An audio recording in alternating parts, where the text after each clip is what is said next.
Bismillahirrahmanirrahim. Assalamualaikum warahmatullahi wabarakatuh. Saya Kisah Chantini Hasanuddin dari Prodi Manajemen. Di sini saya akan mempresentasikan salah satu mata kuliah yaitu Etika Bisnis dari dosen pengampu Bapak Muhammad Afan. Baiklah, langsung saja kita presentasikan yaitu Etika Bisnis. Akan membahas dari pasar persaingan sempurna, etika konsumen, ada pasar persaingan tidak sempurna, dan juga etika periklanan. Baiklah, langsung saja kita bahas dari yang pertama yaitu pasar persaingan sempurna. Pasar persaingan sempurna adalah jenis pasar yang dianggap paling ideal karena mampu menjamin terwujudnya efisiensi pasar. Pasar ini terdiri dari banyak penjual dan pembeli, dan harga yang ditentukan oleh keseluruhan permintaan dan penawaran di pasar tersebut. Para pelaku ekonomi di pasar persaingan sempurna juga sama-sama telah mengetahui kondisi dan memiliki informasi yang terkait dengan pasar. Tidak ada campur tangan dari pemerintah dalam pasar persaingan sempurna.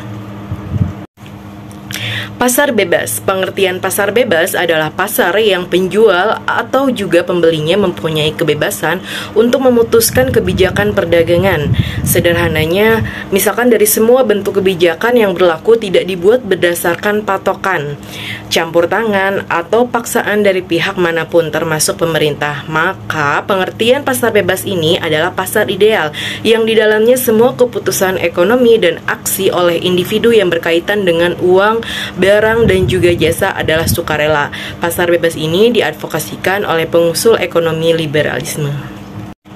Tujuan pasar bebas yaitu yang pertama adalah meningkatkan pendapatan negara, yang kedua meningkatkan perekonomian negara, yang ketiga memenuhi kebutuhan dalam negeri, yang keempat ada menciptakan transfer of technology, dan yang kelima adalah memperluas pasar.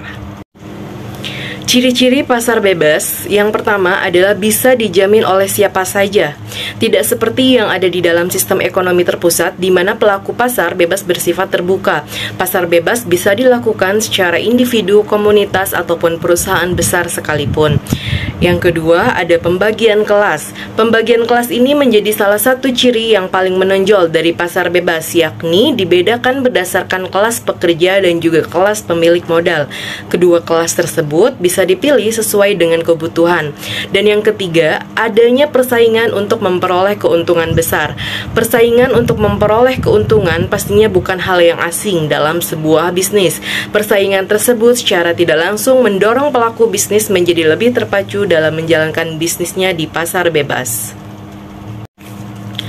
Ada fungsi pasar bebas selanjutnya, yaitu fungsi dari pasar bebas dalam perekonomian negara, yaitu untuk bisa memberikan kebebasan kepada masyarakat untuk melakukan berbagai aktivitas ekonomi, khususnya dalam melakukan aktivitas ekspor dan impor barang. Selain itu, pasar bebas juga mempunyai fungsi yang baik dalam memberikan informasi terkait dengan harga dan juga kuantitas permintaan barang. Hal tersebut akan berdampak pada stabilitas harga barang. Setiap pengusaha juga nantinya akan memperoleh penghasilan yang lebih atas bisnis yang mereka lakukan dan mempunyai peluang dalam memperoleh keahlian yang lebih modern. Lebih dari itu, pasar bebas juga bisa menciptakan tingkat penggunaan barang yang meningkat dengan diiringi faktor produksi yang semakin efisien. Manfaat pasar bebas. Pasar bebas memiliki manfaat yang bisa dirasakan dalam perkembangan ekonomi dalam suatu negara. Berbagai macam manfaat yang memungkinkan akan dirasakan, yaitu lebih bebasnya setiap orang dalam memiliki kekayaan dan mengelola sumber dayanya masing-masing, sehingga tingkat kreativitas setiap masyarakat akan lebih berkembang lagi. Selain itu, setiap produsen juga akan lebih dituntut untuk bisa membuat produk yang berkualitas, sebab pasar bebas akan melahirkan persaingan yang lebih ketat antar perusahaan, sehingga para pengusaha akan menjadi lebih efektif dan juga efisien karena mereka akan bergerak atas dasar prinsip ekonominya masing-masing. Contoh perdagangan pasar bebas yaitu yang pertama ada APEC atau Asian Pacific Economic Cooperation, sebuah kerjasama ekonomi antara 21 negara yang ada di wilayah Pasifik. Kerjasama ini bertujuan untuk membangun hubungan antar negara untuk meningkatkan pertumbuhan ekonomi dan mendorong perluasan perdagangan bebas yang ada di kawasan Asia Afrika. Dan lalu yang kedua ada CAFTA, China Asian Free Trade Area. Organisasi ini mengatur kerjasama antar negara anggotanya supaya bisa melakukan kegiatan perdagangan bebas untuk berbagai macam barang yang termasuk dari China atau ASEAN. Dan yang ketiga ada EU, European Union. Sebuah perjanjian pasar bebas yang terjalin di antara 28 negara di bawah kawasan Eropa. Adanya EU ini bertujuan untuk memudahkan proses keluar masuknya barang dari tiap negara anggota. Kalau tadi kita membahas pasar persaingan sempurna, selanjutnya kita akan membahas pasar persaingan tidak sempurna. Pasar persaingan tidak sempurna yaitu sebuah pasar yang mana selisih penjual dan pembelinya sangat banyak, tapi dengan barang atau produk yang sama atau serupa. Contohnya, dengan adanya hal ini, harga yang ditawarkan oleh para penjual akan berpengaruh terhadap keseimbangan pasar itu sendiri. Pasar persaingan tidak sempurna juga seringkali disebut sebagai suatu bentuk pasar yang tidak terorganisir secara sempurna. Oleh karena itu, jenis pasar tersebut dianggap tidak sempurna karena adanya kecacatan yang bisa menimbulkan ketidakstabilan di dalam pasar. Ciri-ciri pasar persaingan tidak sempurna. Yang pertama, ada jumlah penjual sedikit tapi banyak pembeli. Nah, yang dimaksud ini adalah di dalam pasar persaingan tidak sempurna, jumlah penjual yang ada di dalamnya cenderung lebih sedikit dibandingkan dengan pembelinya. Lalu di nomor yang kedua, ada penjual berhak menentukan harga produknya sendiri. Penentuan harga produk yang mereka jual di dalam pasar persaingan sempurna, harga produk akan ditentukan oleh pasar melalui jumlah penawaran dari para penjual dan permintaan konsumen yang terjadi. Dan yang ketiga, ada penjual baru akan susah untuk bersaing. Contoh, para produsen atau penjual yang baru bergabung akan kesulitan nih dalam bersaing dengan penjual yang sudah lama ada, sebab tentunya para penjual yang sudah lebih terdahulu ada akan lebih dikenal oleh pembelinya. Jenis-jenis pasar persaingan tidak sempurna, ada pasar monopoli, pasar oligopoli, pasar monopolistik, dan pasar monopsoni. Ada monopoli. Pasar monopoli merupakan suatu kondisi di mana hanya ada satu produsen atau penjual yang dapat menguasai pasar dan melayani semua konsumen yang datang.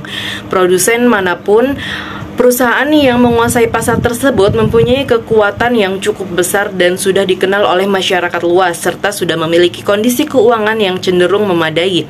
Dalam hal tersebut akan membuat para produsen baru yang hanya memiliki modal kecil akan lebih sulit untuk mengalahkan penjual yang sudah lama hadir di pasar monopoli tersebut, sebab produsen yang sudah lama hadir di pasar monopoli tersebut telah dikenal oleh masyarakat luas. Ini biasanya mereka tidak akan lagi melakukan promosi terhadap merek atau brand utamanya, namun mereka hanya akan mempromosikan produk-produk terbaru yang sudah mereka keluarkan. Karakteristik pasar monopoli selanjutnya yaitu nomor 1, hanya ada satu perusahaan. Contoh, hanya ada satu perusahaan yang menguasai atau berkuasa barang atau jasa yang ditawarkan oleh perusahaan tersebut. Dan yang kedua, ada close substitute atau tidak ada pengganti. Pasar monopoli menawarkan barang atau jasa yang tidak dapat digantikan dengan barang yang lainnya. Produk yang ditawarkan perusahaan monopoli cenderung menjadi satu-satunya produk yang ada dan tidak ditawarkan oleh perusahaan lainnya. Dan yang ketiga, ada terdapat hambatan untuk masuk ke pasar. Perusahaan ini terhambat untuk masuk ke dalam pasar. Hambatan yang diberikan membuat perusahaan lain sulit untuk masuk ke dalam industri yang sama. Karakteristik inilah yang menjadikan perusahaan mempunyai kekuatan besar dalam pasar monopoli.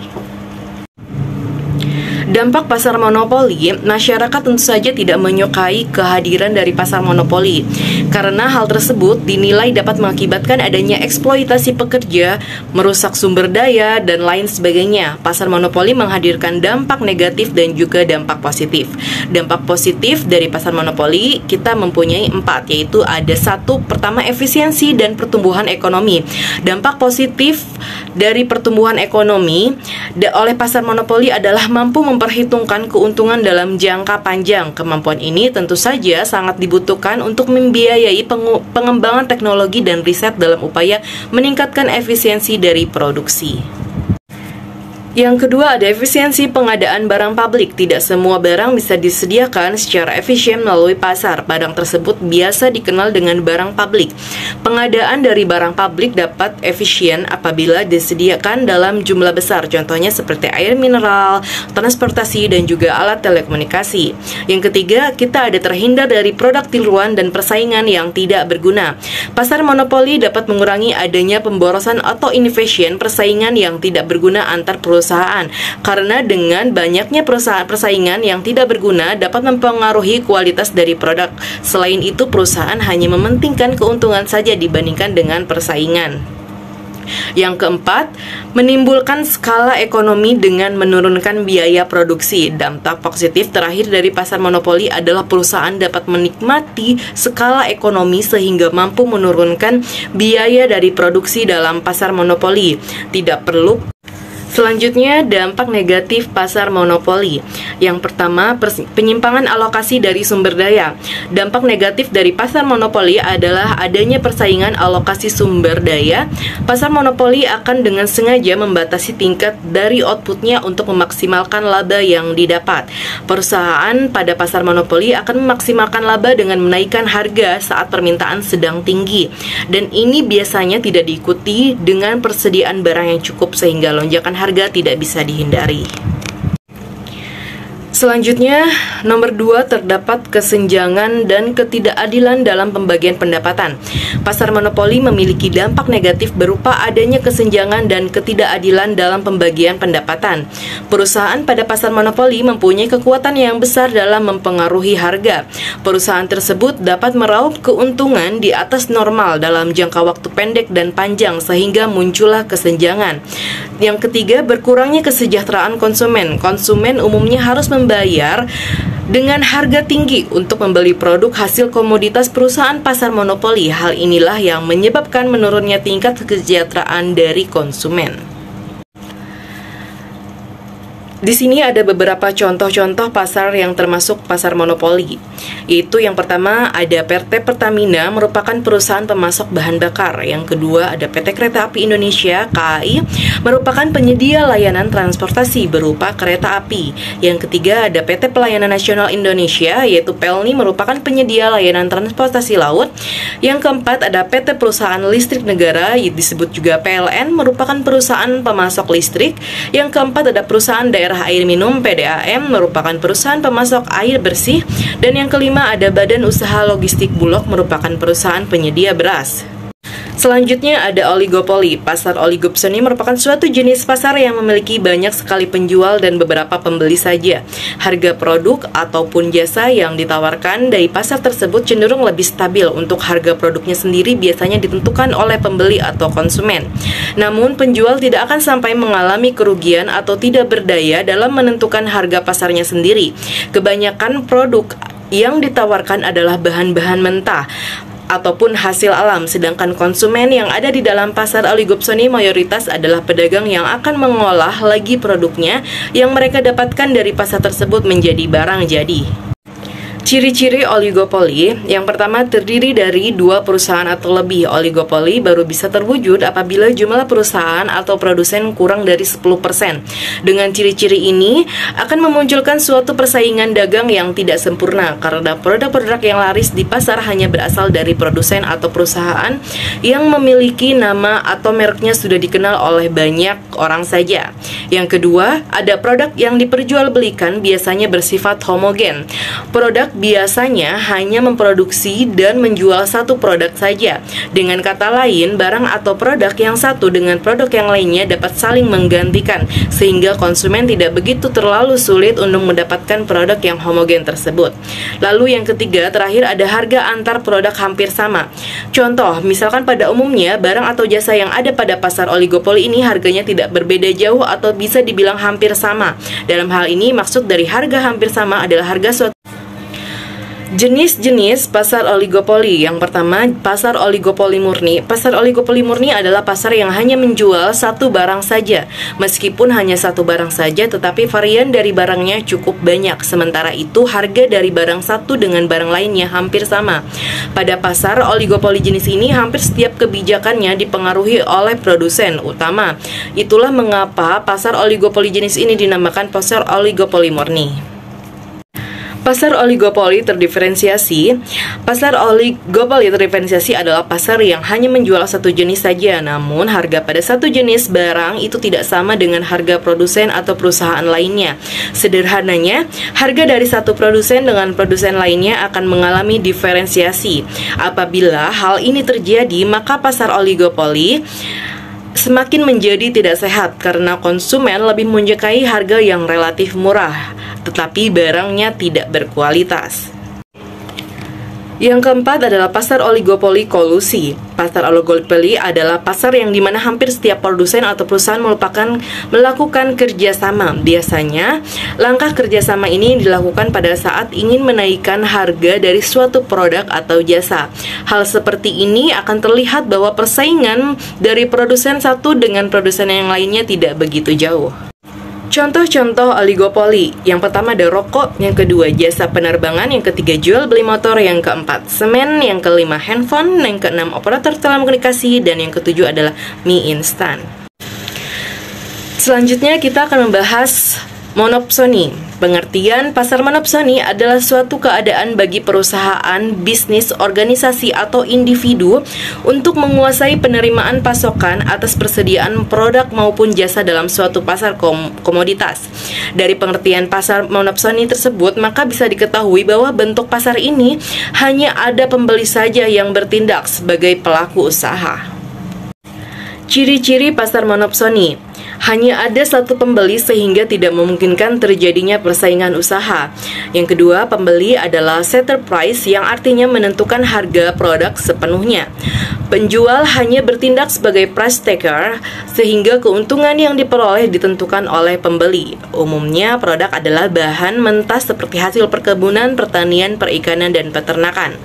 Produk cenderung beragam dan tidak homogen. Sering terjadi perselisihan khususnya karena faktor harga yang ditetapkan oleh pembeli. Kualitas barang terjamin asli dan umumnya masih segar atau baru. Sistem distribusi dan logistik berjalan dengan lancar.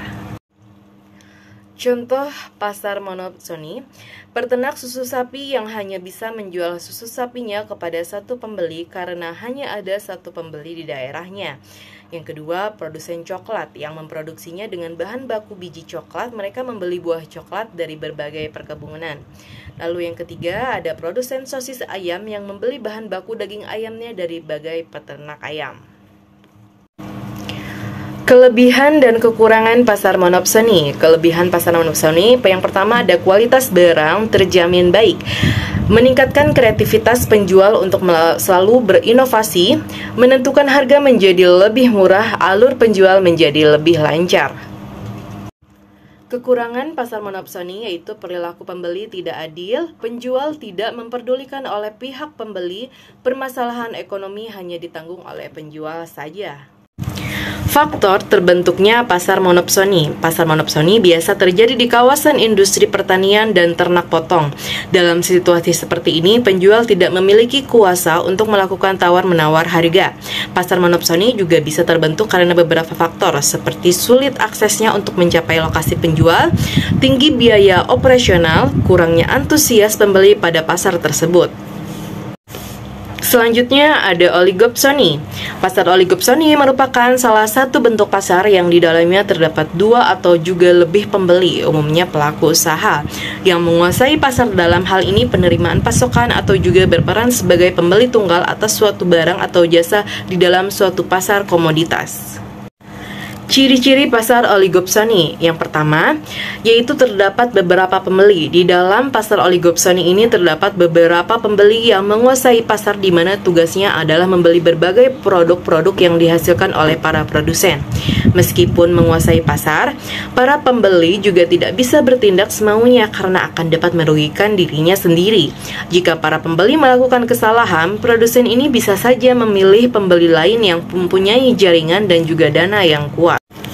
Yang kedua, umumnya pembeli adalah distributor. Pada pasar ini, sebagian besar para konsumennya ialah distributor. Mereka yang membeli suatu produk dapat dihasilkan produsen untuk dijual kembali kepada konsumen akhir. Yang ketiga, produknya adalah bahan mentah. Semua produk yang dijual di pasar ini adalah produk mentah dan bahan setengah jadi yang harus diolah lagi agar dapat digunakan. Bahan setengah jadi yang harus para pembeli kemudian mengolah bahan mentah tersebut dan menjualnya ke konsumen terakhir. Dan yang keempat, harga produk cenderung stabil. Di dalam pasar oligopsoni, para produsen dan konsumen saling memiliki ketergantungan satu sama lain. Sehingga para produsen menaikkan satu harga, mereka konsumen akan berpindah ke para produsen lain yang menawarkan harga lebih murah. Saat terjadi masalah perekonomian, misalnya terjadi satu inflasi atau deflasi, maka para pihak produsen dan konsumen akan sama-sama menanggungnya. Yang kelima, ada jenis barang sedikit. Produk di pasar oligopsoni ini biasanya adalah komoditas, misalnya cengkeh, padi, susu sapi, dan lain-lain. Namun pasar ini terbentuk berdasarkan potensi yang ada di suatu daerah.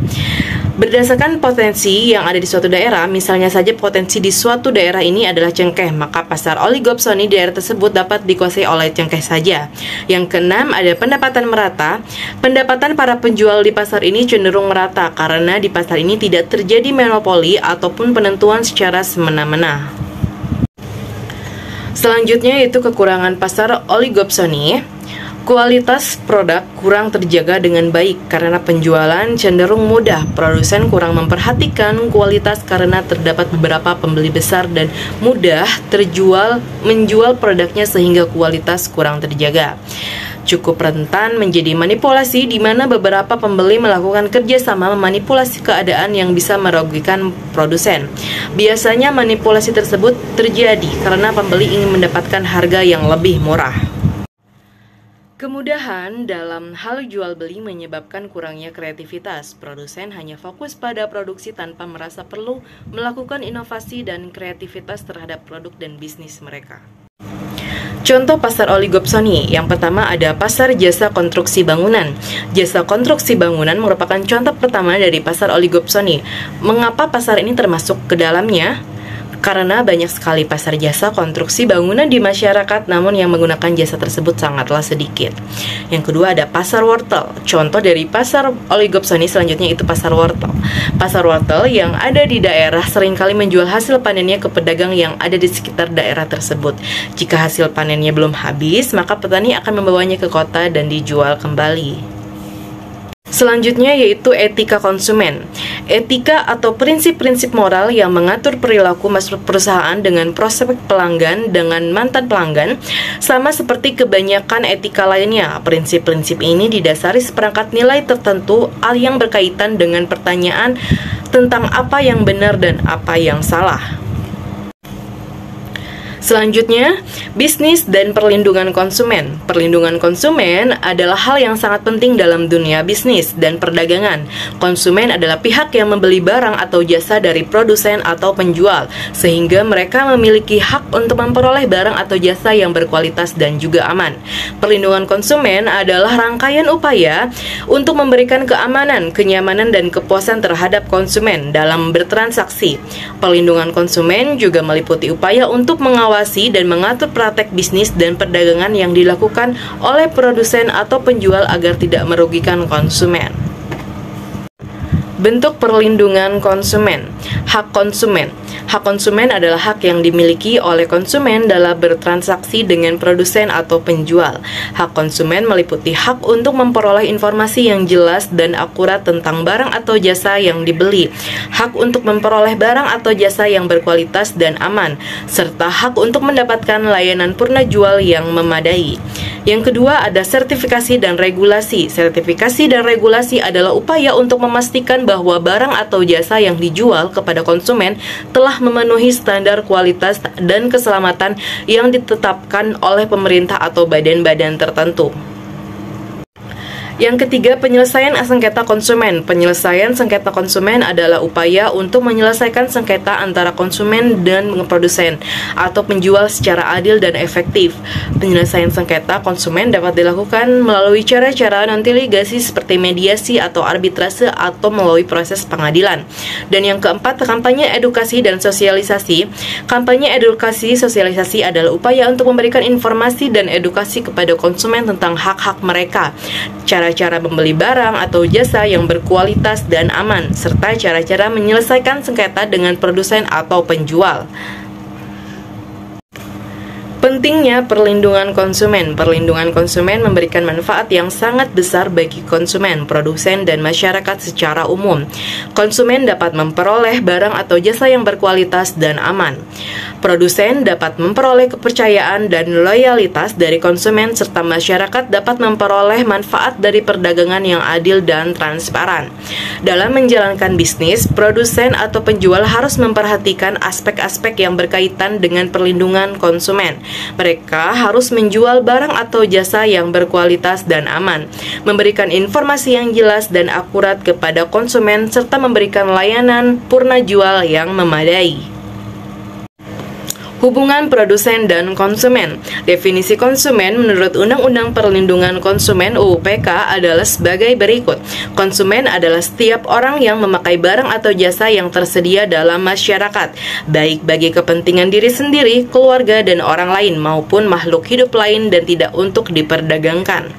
Pengertian konsumen juga dapat dilihat dalam UU Nomor 20 2002 tentang ketenaga listrikan. UU ini oleh Mahkamah Konstitusi telah dibatalkan karena bertentangan dengan konstitusi. Definisi konsumen tenaga listrik yakni setiap orang atau badan yang membeli tenaga listrik dari pemegang izin usaha tenaga listrikan untuk digunakan sebagai pemanfaatan akhir dan tidak dapat untuk diperdagangkan. Hubungan secara langsung. Hubungan antara produsen dengan konsumen dilaksanakan dalam rangka jual beli. Jual beli sesuai pasal 1457 KUH Perdata adalah suatu perjanjian dengan mana pihak yang satu mengikatkan dirinya untuk menyerahkan suatu kebendaan dengan pihak yang lain untuk membayar harga yang telah dijanjikan. Dari pengertian ini maka terdapat unsur-unsur: yang pertama perjanjian, yang kedua penjual dan pembeli, yang ketiga harga, dan yang keempat barang. Suatu perjanjian sesuai pasal 1313 KUH Perdata adalah suatu perbuatan dengan mana satu orang atau lebih mengikatkan dirinya terhadap satu orang lain atau lebih. Untuk sahnya suatu perjanjian diperlakukan 4 syarat sesuai pasal 1320 KUH Perdata, yaitu yang pertama ada sepakat mereka mengikatkan diri, yang kedua kecakapan untuk membuat suatu perikatan, yang ketiga suatu hal tertentu, dan yang keempat suatu sebab yang halal. Tiap-tiap perikatan dilahirkan baik karena persetujuan, baik karena Undang-Undang Pasal 1233 KUH Perdata.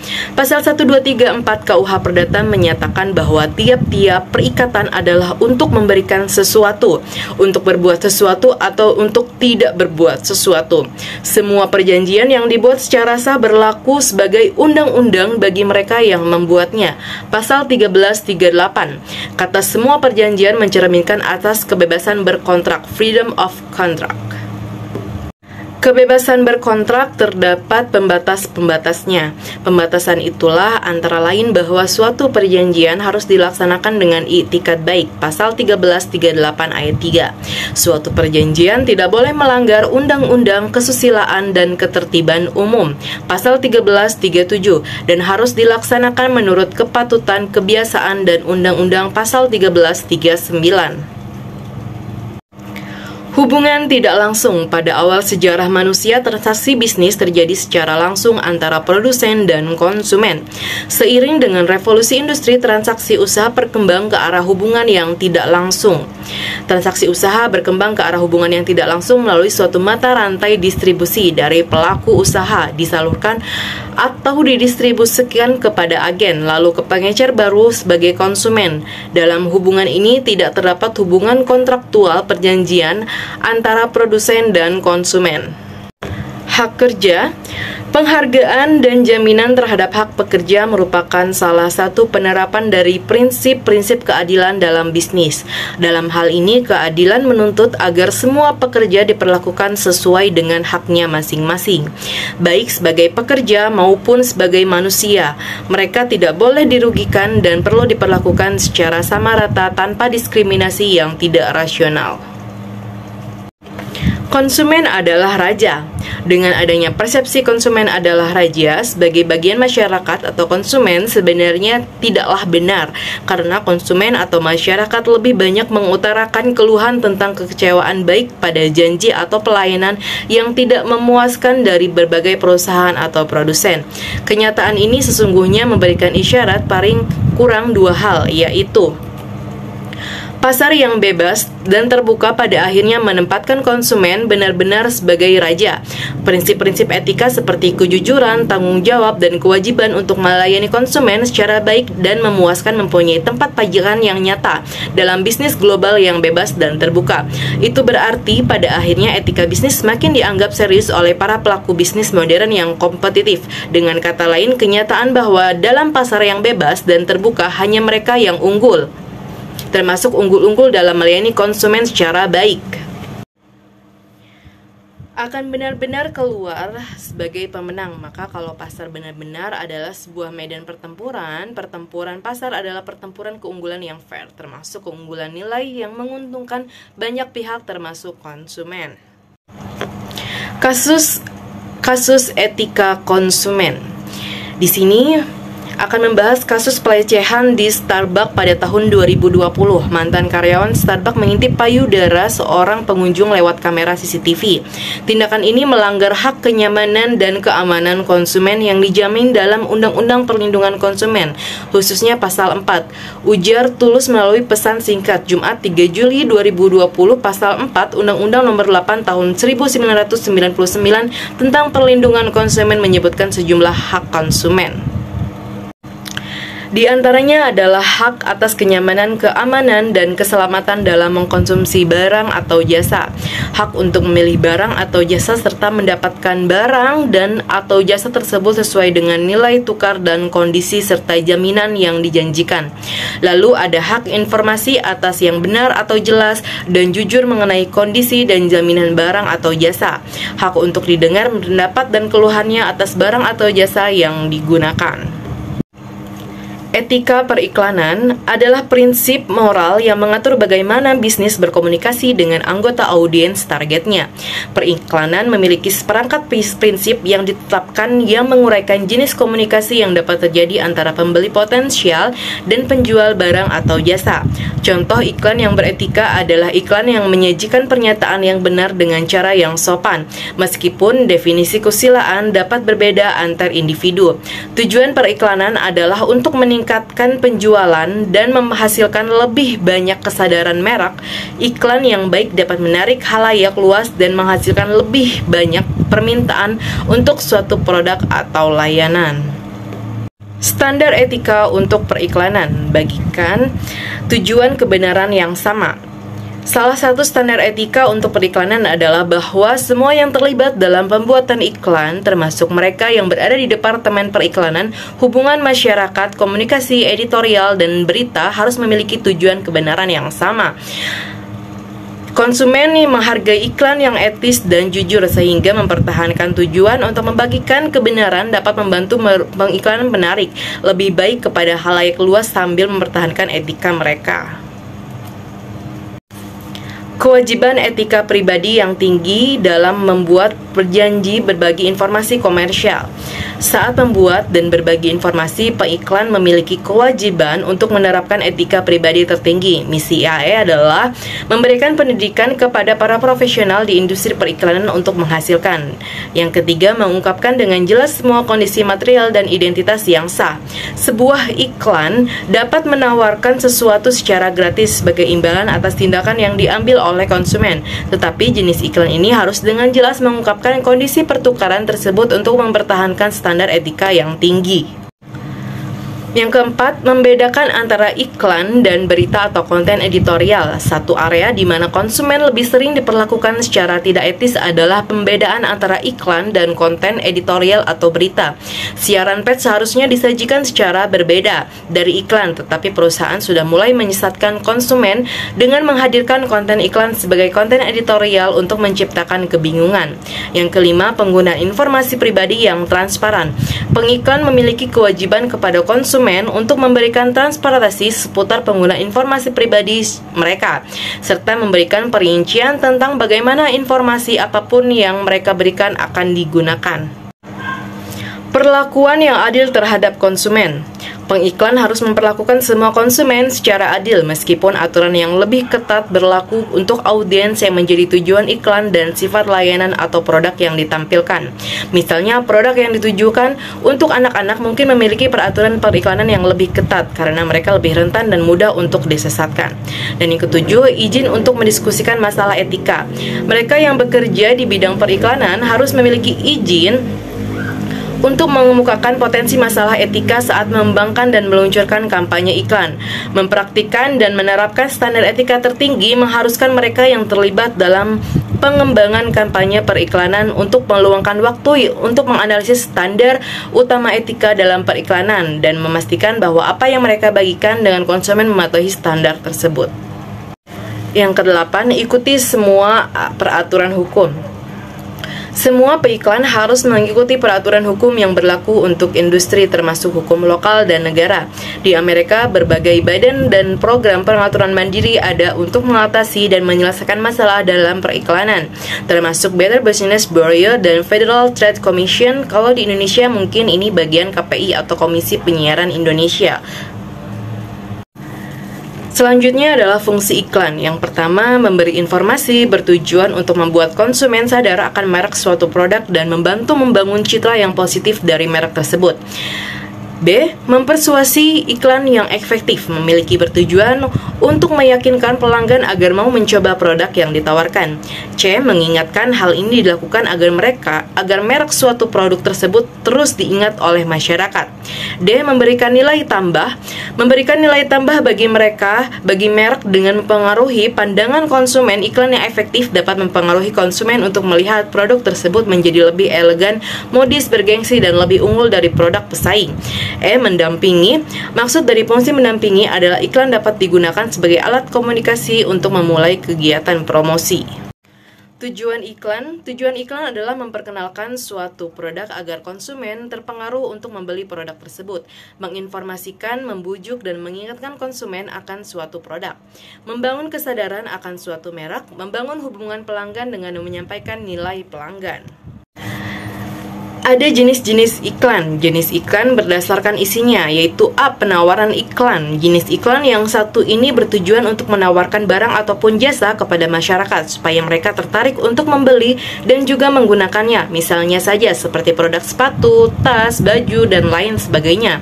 Sementara untuk jasa seperti jasa ojek online, jasa penerjemah, jasa konsultan, dan lain sebagainya. B. Ada iklan layanan masyarakat. Jenis iklan yang satu ini umumnya berasal dari sebuah lembaga, instansi, atau komunitas, di mana iklan ini bertujuan untuk mengedukasi masyarakat terkait suatu hal. Misalnya saja iklan tentang bahaya narkoba, iklan pajak, dan lain sebagainya. C. Pengumuman. Iklan pengumuman biasanya berisi himbauan untuk masyarakat dan biasanya bersifat mengajak, misalnya saja iklan event, iklan lomba, dan masih banyak lagi. D. Permintaan. Jenis ini umumnya dibuat atas permintaan pribadi instansi atau lembaga yang ingin informasinya dibuat dan diketahui Jenis berdasarkan medianya. A. Iklan elektronik. Iklan elektronik merupakan jenis iklan yang disampaikan melalui media elektronik. Misalnya saja iklan radio, iklan yang fokus pada radio, dan iklan televisi yang merupakan berfokus pada video dan juga audio. Yang kedua ada media cetak. Media cetak merupakan salah satu jenis iklan yang dibuat dengan cara dicetak dan kemudian akan dibagikan kepada masyarakat. Iklan tersebut dapat berupa koran, majalah, selebaran, brosur, dan lain sebagainya. Jenis berdasarkan tujuan, yaitu ada iklan komersial. Iklan komersial merupakan jenis iklan yang dibuat dengan tujuan untuk meningkatkan penjualan guna mendapatkan peluang keuntungan atau laba ekonomi yang besar. B. Iklan non-komersial bertujuan untuk memberikan informasi tentang suatu hal yang harus disadari dan juga diberi bujukan atau ajakan serta mendidik dan memberikan pelajaran yang untuk masyarakat. Jenis berdasarkan internet. Iklan yang bersumber dari internet adalah jenis iklan yang masuk ke dalam kategori jenis iklan online. Dengan berada di internet bisa menjadi cara untuk hemat untuk menarik pelanggan baru, di mana kita bisa menjangkau lebih banyak orang dengan biaya yang relatif terjangkau. Ada banyak sekali pelanggan yang meneliti bisnis online sebelumnya akhirnya memutuskan untuk membeli produk atau menggunakan layanannya situs web yang dirancang dengan baik dan bisa menarik pelanggan untuk membeli produk. Yang kelima ada jenis iklan berdasarkan bentuk penyampaiannya, yaitu A. Iklan spot. Iklan spot adalah jenis iklan yang berdurasi singkat dan umumnya ditayangkan di radio ataupun televisi dengan cara menggabungkan antara suara, gambar, dan juga musik. B. Iklan kolom dan baris. Iklan kolom dan baris merupakan jenis iklan yang biasanya dimuat di media cetak berdasarkan luas kolom dan juga panjang kalimat dari iklan tersebut. Iklan kolom di baris ini biasanya dibuat dengan mengkombinasikan kalimat dan beberapa gambar yang relevan. C. Ada adlib. Adlib merupakan iklan yang disampaikan dengan cara diucapkan atau dibacakan oleh penyiar radio ataupun televisi. Kelebihan dari jenis iklan ini yaitu dikemas dengan cara mengobrol, sehingga para penonton biasanya tidak mengira bahwa itu adalah sebuah iklan. Yang D adalah sponsor. Sponsor adalah jenis iklan yang dilakukan dengan cara membeli ataupun menyewa space dan slot waktu dari. Dan yang terakhir adalah kasus-kasus etika iklan. Iklan kontroversial pertama datang dari salah satu penyedia jasa ojek online Grab. Tujuan dari iklan ini sebenarnya baik, yaitu untuk mengingatkan para pengguna jalan mengenai keamanan dalam berkendara. Tapi sayangnya cara yang dipilih oleh iklan tersebut terlalu ekstrim, yaitu dengan memperlihatkan seorang perempuan tengah berjalan kemudian sekujur tubuhnya dipenuhi dengan luka dan darah.